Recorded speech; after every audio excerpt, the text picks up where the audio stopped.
Sir क्या नाम है आपका, कहाँ से आए? मैं सूबेदार मयाल बिजनौर डिस्ट्रिक्ट से आया हूँ, कालागढ़ क्षेत्र से। और यहाँ पर हम आज अपने सैनिक मीटिंग के अंदर शामिल हुए हैं, जिसमें हमारे जो अध्यक्ष महोदय हैं उनकी राय से हम काफ़ी सहमत हुए हैं, जिसमें कि हमारे साथ इस पे कमीशन के अंदर जो भेदभाव हुआ है उसके बारे में, उसमें जो भी विसंगति है उनको दूर करने के तथ्य से हम यहाँ पर आए हुए हैं। लेकिन सर 1 महीना 3 दिन हो चुके हैं, अभी भी कोई हल नहीं निकला है। क्या लगता है सरकार मानेगी या नहीं? नहीं, सरकार को मानना चाहिए। हमें उम्मीद है कि सरकार ज़रूर मानेगी, क्योंकि सरकार ने ही इसको लागू किया था। तो हो सकता है कि अधिकारियों के कुछ गलत मैसेज की वजह से वो समझ नहीं पा रहे होंगे, अभी थोड़ा इसमें ध्यान देंगे तो हो सकता है इसका निर्णय सही जल्दी अच्छा निकलेगा। सर आपका क्या नाम है? मेरा नाम राजीव कुमार है, मैं बिजनौर से हूँ। बिजनौर से आप? हाँ जी, बिजनौर से हैं। तो कैसे देखते हैं 1 महीना 3 दिन हो चुका है, काफ़ी लंबा अरसा है, महीना एक, फिर भी अभी कोई हल नहीं निकला? हाँ, हल नहीं निकला। सरकार को हमारी बात सुननी पड़ेगी। हम जो है 3 तारीख को फिर विज्ञापन देंगे, 3 अप्रैल को, और बड़ा विज्ञापन होगा। ये देशव्यापी आंदोलन चलेगा और इसमें जितने भूतपूर्व सैनिक हैं सभी एकजुट होकर आंदोलन में सहयोग कर रहे हैं। और एक सैनिक के पीछे आप देख लो कि कितने वोट होते हैं, उसका पूरा परिवार होता है। और जो सैनिक ड्यूटी पर खड़े हैं, अभी जो ड्यूटी कर रहे हैं, उसके साथ भी देख लो, वो भी रिटायर होकर आएगा, उसके साथ भी कितना वोट होता है। तो वोट गिना रहे हैं आप सरकार? हाँ, सरकार पे इसका प्रभाव पड़ेगा। सरकार को हमारी बात सुननी चाहिए। जब मोदी जी हमारे साथ दिवाली मना सकते हैं तो फिर ये हमारे तकलीफ को क्यों नहीं सुन रहे? हमें आज 1 महीना हो गया, तो हमें जो है सरकार को सुनना चाहिए, हमारी दिक्कतों पर ध्यान देना चाहिए। जो इसमें विसंगति आई हैं उनको दूर करना चाहिए सरकार को बैठ के। लेकिन मोदी जी ने पहली बार दिया था और वो पेंशन, हाँ, उससे पहले नहीं दिया था। हाँ, मोदी जी ने दिया था, लेकिन उससे पहले जो दिया गया था उसमें कमी थी, लेकिन वो थोड़ी थी। अब कमी और ज़्यादा बढ़ गई। अच्छा, और ज़्यादा हो गई? हाँ, अब वो है जो है। मोदी जी को तो कहा जाता है कि सबसे सेना के लिए सबसे ज़्यादा उन्होंने किया, उससे पहले कोई भी प्रधानमंत्री ने। मोदी जी ने सेना को मजबूत बनाया है। लेकिन जो OROP 2 का जो पेंशन का मुद्दा है, उसमें जो है जो कमेटी गठित होती है, जो पेंशन बांटी जाती है, वो हमारे अफसरों ने मिली भगत करके घपला कर दिया। उसके अंदर जवानों को कम दी है और अफसरों को अपने लिए ज़्यादा बांट ली है। अफसरों को ज़्यादा दी गई है। तो उस पर जो है मोदी जी से हमारी रिक्वेस्ट है कि वो ध्यान दें और हमारे साथ आएँ, जंतर मंतर पर एक बार मिलें या कोई अपना अधिकारी भेजें, जिससे जो है हमारे जवान बात करें और इसमें कोई हल निकले। हम चाहते हैं इस समस्या का समाधान हो। अभी सुप्रीम कोर्ट में भी सुनवाई चल रही थी जो बकाया राशि है और वो पेंशन की, तो सरकार ने बंद लिफाफे में जवाब दिया था।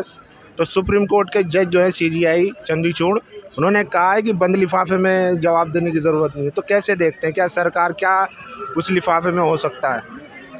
सरकार अब बंद लिफाफे में क्या देती है वो तो सरकार बताएगी। सरकार को खुल के बताना चाहिए इसमें बंद लिफाफे में क्या देना है। भाई, जो सरकार के विरोध अगर हम जा रहे हैं भूतपूर्व सैनिक, तो सरकार को खुल के बात करनी चाहिए कि हमने तुम्हारे लिए ये फ़ायदा क्या है, आप विरोध में क्यों बैठे हो। तो हम बताएंगे सरकार को कि हमें क्या कमी है, हम क्यों विरोध में बैठे हैं। सरकार को आना चाहिए, बात करनी चाहिए। कोई इतना बड़ा क्या मंशा हो सकती है जिस तरीके से वो बंद लिफाफे में जवाब दे रहे हैं? सरकार कुछ छुपा रही है, सरकार कुछ छुपा रही है। लेकिन आप लोगों को कहा जा रहा है, लेटर लिखे जा रहे हैं अधिकारियों द्वारा कि इनको हटाओ, इनको कुचल दो यहाँ से, सर दर्द कर देंगे। हाँ, तो अधिकारी अब देख लो, अधिकारी ऐसे ये गलत है, अफवाह हैं, नहीं ऐसा नहीं बोला किसी ने।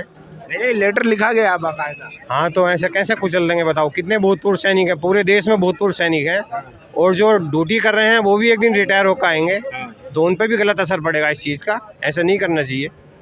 क्या लगता है सर, जिस तरीके से कहा जा रहा है कि ये लोग वर्ग लाए हुए हैं और अपोजिशन पार्टी के थ्रू आए हैं, ये बिल्कुल गलत है और ये राजनीति कर रहे हैं पूर्व फौजियों पे, पहले से भी करते आए हैं। ऐसा कोई नहीं, किसी पार्टी का कोई नहीं वर्ग लाना। हमें नहीं दिख रहा कि ये हमारे पैसे की हानि हो रही है, हमारा शोषण हो रहा है, और ये गवर्नमेंट ने और जो फौज के अधिकारियों ने मिलकर शोषण करा है। ये नहीं है कि अधिकारी कर रहे हैं। क्या अगर हमारी आरोपी जो आ रही है, अधिकारियों ने उसकी कमेटी दी है बना के, तो इनको पहले ही सोचना चाहिए, हर रैंक लेना चाहिए था उसमें। कोई ये तो है नहीं अधिकारी थे उसमें, जवान भी लेने चाहिए थे, इनको वार्स रैंक लेना चाहिए था। तो इनकी मिली भगत है ये, और ये आपस में भिड़ा रहे हैं। अधिकारी इस चीज़ को समझ नहीं रहे फौज के। अगर जिस देश की फौज में आपस में ही झगड़ा हो जाएगा तो उसकी हालत आप जानते हैं, गवर्नमेंट भी जानती होगी। अच्छा, सरकार कह देती है कि हमारे पास आपकी बात ही नहीं है, जो जेसीओ है, जवान है, कि उनकी क्या डिमांड है, वो तो हमारे पास कभी आई नहीं है। अच्छा, आप एक तो क्या इसमें अधिकारी बेईमानी करता है या सरकार भी जानबूझकर अनजान बनती है? मैंने आपको बोला है ना, दोनों की मिली भगत है और दोनों ही करते हैं। सरकार को है कि इनके ऊपर डाल दो, आपस में भिड़ा दो उनको।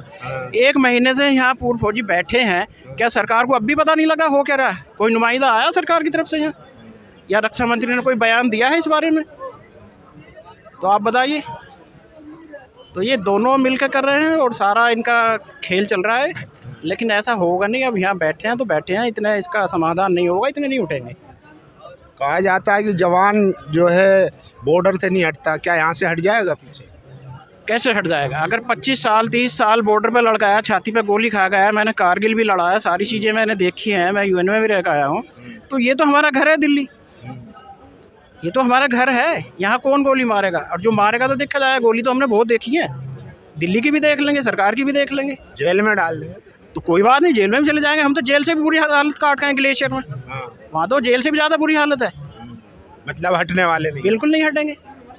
जो जाएगा वो हम लेकर छोड़ेंगे। जब तक मांग पूरी नहीं होगी पीछे नहीं। जब बिल्कुल नहीं हटेंगे, जब तक मांग पूरी नहीं होगी हमारी, हम डटे रहेंगे, जंतर मंतर पर डटे रहेंगे। और जगह जगह डिस्ट्रिक्टों में भी अभी धरना स्टार्ट होगा हमारा, वो भी करेंगे। 3 मार्च को डिस्ट्रिक्ट में हमारी रैली है, सारे डिस्ट्रिक्टों में रैली है, और ये बढ़ेगा पूरे देश भर में। देश हाँ, पूरे देश भर में डिस्ट्रिक्ट में, और ये अब बढ़ेगा। और ये बढ़ेगा। अभी तो आधे लोगों को पता भी नहीं था, अब धीरे धीरे पता होने लग गया, तो ये बढ़ेगा। अच्छा, यहाँ पे जो साथ में किसान भी आएंगे, वो भी इस चीज़ के लिए बोल रहे हैं कि हम भी आपका सपोर्ट करेंगे। तो किसान और जवान दोनों? बिल्कुल, हम भी किसान के बेटे हैं, और किसान के ही हम जो है हमारे माँ बाप हैं। कोई बनिए नहीं जा रहे उसमें। आपने देखा होगा कितने % है, कितने % नेताओं के बच्चे हैं, किसान के ही है ना हम।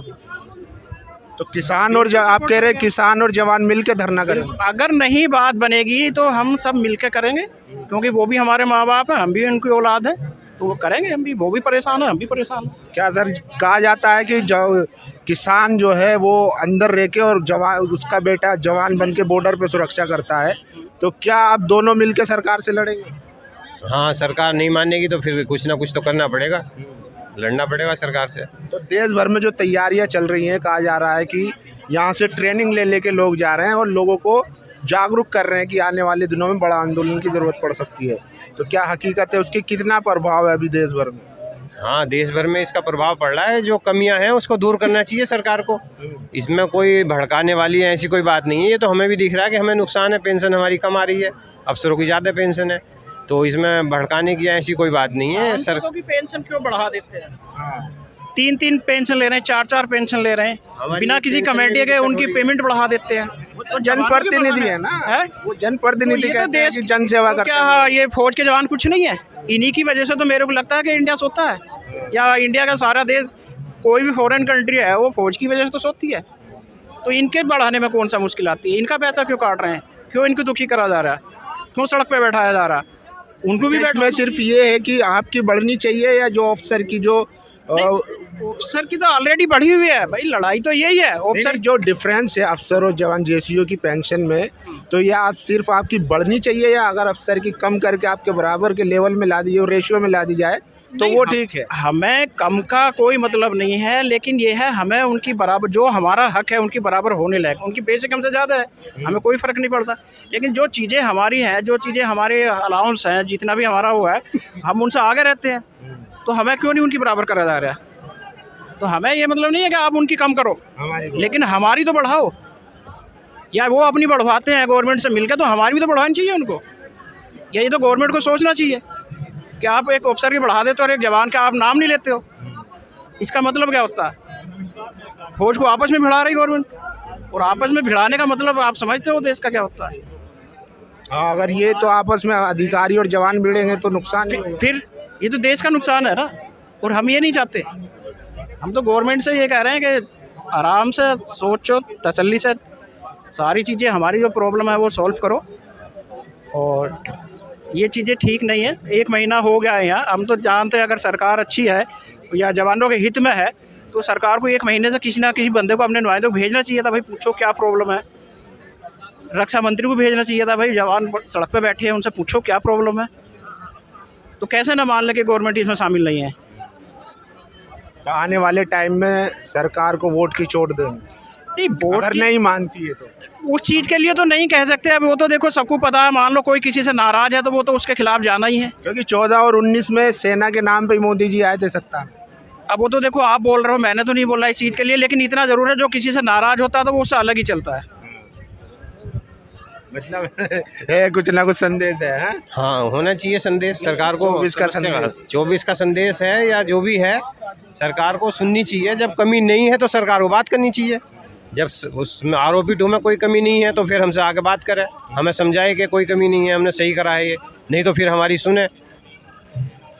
चलिए, तो देखिए ये थे जवान जो अपनी बात रख रहे थे। एक बात समझिए कि एक बार अगर कोई सांसद या विधायक बनता है तो वो ज़िंदगी भर पेंशन के लाभ पाता है, लेकिन जो जवान सालों साल बॉर्डर पर देश के नागरिकों की सुरक्षा के लिए खड़ा रहता है, ग्लेशियर में, ठंड में, उसको पेंशन के लिए, उसको अपनी ही पेंशन के लिए कितना संघर्ष करना पड़ रहा है।